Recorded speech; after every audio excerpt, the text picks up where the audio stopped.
Hey everyone, welcome back to my channel. Today we'll be looking at how we can make some money using Canva.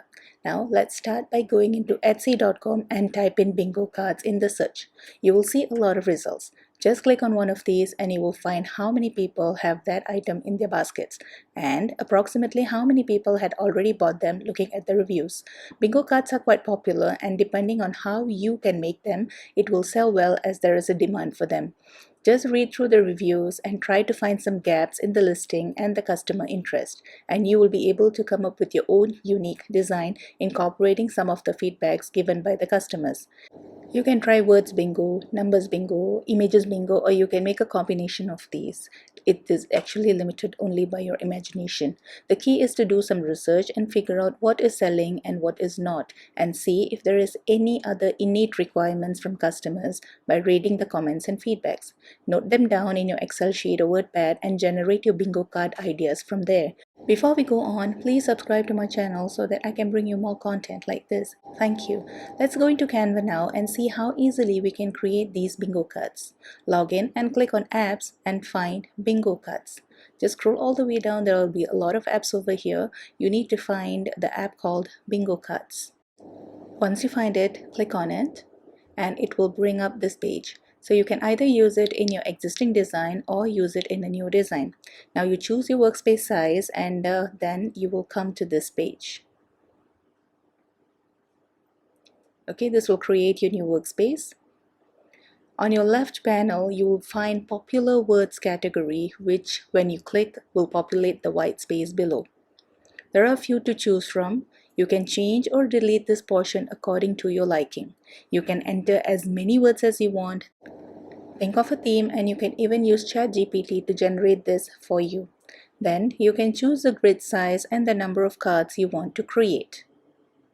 Here, I'm just trying to show you how when you populate, it is bringing up different types of variations of the different category words that are already inbuilt in the app.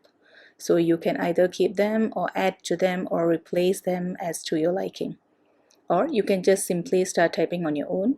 Or as I said earlier, you can even use ChatGPT to generate this list for you. Then just copy paste into this workspace and then you are good to go. Once your list is ready, you can start choosing your grid size, 3 by 3, 4 by 4, whatever is to your liking. Then choose the number of cards that you want to generate, and then you can choose the font type, okay, and then you can either choose to draw the grid lines or not. Once you have this ready, it will be generated. The 10 cards will be here. You'll check on your left panel. You will see all your 10 cards. So each card will go onto each page. So you need to, if you have 10 cards, you need to create 10 pages. Then click on it. It will be reflected in your workspace. And from here, you can resize it. You can replace the background or you can use the sizing according to what you like. Okay, so replace each page with each card. Now you can save this design and use it as you like. You can print it on your computer or you can send it to Canva print if you like, a professionally done card. You can even design this as a template and sell it as such.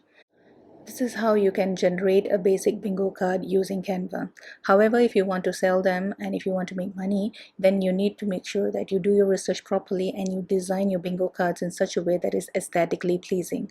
Same as before, go into the app and generate your words, then enter some text and elements and aesthetics to it. The gist of it is to create a theme and design the cards according to the theme. Then you can either use it to sell as template or you can sell as printable downloads on your website, Gumroad or even Etsy.